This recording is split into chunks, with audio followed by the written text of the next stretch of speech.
اعوذ باللہ من الشیطان الرجیم بسم اللہ الرحمن الرحیم۔ آج ہم 9th کلاس کا جو ٹاپک ہے ناول کے حوالے سے پڑھیں گے کہ ناول لفظ جو ہے یہ کہاں سے آیا ہے، اس کے معنی کیا ہے۔ تو یہ لیسن جو ہے یہ کتاب میں دیا ہوا ہے پیج نمبر 73 پہ۔ ناول جو ہے، ناول انگریزی زبان کا لفظ ہے اور اطالوی زبان کے لفظ ناولا سے مشتق ہے۔ یہ اصل میں انگریزی لفظ ہے ناول لفظ جو ہے یہ انگریزی لفظ ہے، اور انگریزی کا لفظ بھی نہیں ہے، یہ اطالوی ہے، یعنی گریک ورڈ ہے جو ناولا سے مشتق ہے۔ اس کا نام ہے ناولا،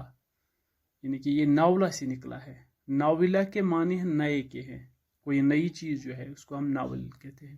ناول انگریزی ادب کے زیر اثر اردو میں آیا ہے، اور بہت ساری صنفیں جو ہے، بہت سارے اصناف جو ہے وہ تو کچھ اصناف عربی سے آئی ہیں، کچھ فارسی سے آئی ہیں اردو ادب میں۔ تو یہ ناول جو ہے یہ انگریزی ادب سے آیا ہے۔ اردو ادب کی دوسری بیشتر اصناف کی طرف ناول کی بھی کوئی جامع، مکمل اور حتمی تعریف ممکن نہیں ہے۔ اس کی کوئی ایسی مکمل تعریف جو اس کی جامع وہ ہر چیز پر جو اپنی گرفت میں لے لے، وہ تعریف ابھی تک ممکن نہیں ہے۔ موضوع کے اعتبار سے دور حاضر میں ناول کی ایک سادہ سی تعریف یہ کی گئی ہے کہ یہ ایک ایسی نثری قصہ ہے، ایک ایسا نثری قصہ جس میں عصری عہد کے پس منظر میں فرد اور سماج کی کشمکش دکھائی گئی ہو۔ یعنی عصری عہد، اپنے ہم زمانے، یعنی کہ زمانے کے جو عہد جو ہوتا ہے، زمانہ جو ہوتا ہے، ہم عصر یعنی کہ عصری عہد، زمانے کو جو زمانہ ہوتا ہے اس کے پس منظر میں، اس کے بیک گراؤنڈ میں فرد اور سماج کی کشمکش جس میں دکھائی گئی ہو۔ ایک ایسی نثری قصہ جس میں فرد اور سماج کے درمیان یہ کشمکش دکھائی گئی ہو جو زمانے کے ساتھ وابستہ ہو، لیکن نقاد اس بارے میں اختلاف کرتے ہوئے کہتے ہیں کہ یہ تعریف یورپ کے ناولوں پر بے شک صادق آتی ہوگی۔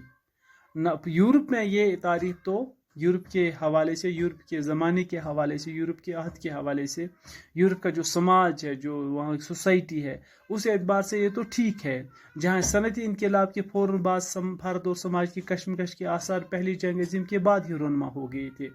وہاں صنعتی انقلاب اور فرد کے درمیان جو ریولوشن آیا تھا اس میں جو کشمکش ہو گئی تھی،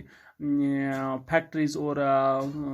جو وہاں سے کام کرنے والے جو مزدور تھے ان کے درمیان جو کشمکش تھی، تو اس میں یہ تو صادق آ سکتا ہے، اس میں تو یہ سچ ثابت ہو سکتا ہے۔ لیکن یہاں تاہم مشرق میں صورت قدر منفرد اور الگ نوعیت کی ہے، لیکن مشرق میں جو صورتحال ہے وہ بالکل الگ ہے۔ 1857 عیسوی کے بعد تہذیبی اور تمدنی زندگی کے مختلف کوششوں میں قدیم اور جدید اور عقلیت و مذہب کے مابین کشمکش اور تصادم کی جو فضا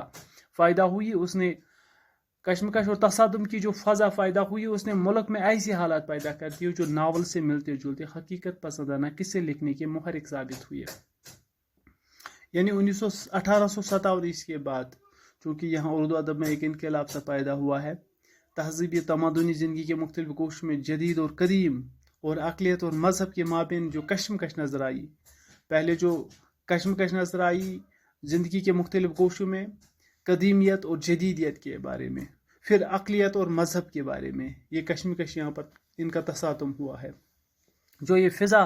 یہاں پیدا ہوئی، اس نے ملک میں ایسے حالات پیدا کر دیے جو ناول سے ملتے جلتے حقیقت پسندانہ قصے لکھنے کے محرک ثابت ہوئے، اور جو یہ حالات پیدا ہو گئے، جو یہ واقعات پیدا ہو گئے، اس نے ناول کو ملتے جلتے حقیقت پسندانہ قصے فراہم کیے اور اس کے لیے محرک ثابت ہو گئے، جس سے ایک حرکت میں آ گئی ہے۔ ہمارے یہاں ناول کی ارتقائی نشو و نما میں اس بات کا خیال رکھا جانا انتہائی اہم ہو جاتا ہے۔ ناول نگاری مخصوص نقطہ نگاہ سے زندگی کی تصویر کرنے کا ایک انوکھا فن ہے، یعنی زندگی کی تصویر کشی کرنا ناول نگاری کا ایک مخصوص اور انوکھا فن ہے۔ حقیقت کو تخلیق کا روپ دے کر یا تخلیق کو حقیقت کا جامہ پہنا کر کچھ اس طرح پیش کرنا کہ قصے کی حیثیت سے اس کے تمام اجزاء میں تال میل اور ہم آہنگی قائم رہے، ناول کا فن کہلاتا ہے۔ ایک تو قصہ یہاں پیش کرنا ہے، وہ بھی زندگی کی جو حقیقت تصویر، جو زندگی کی تصویر کشی کرے، ایک انوکھا فن ہے یہ۔ حقیقت کو تخلیق کر کے، حقیقت کو پیدا کر کے، اس کو ایک حقیقت کا روپ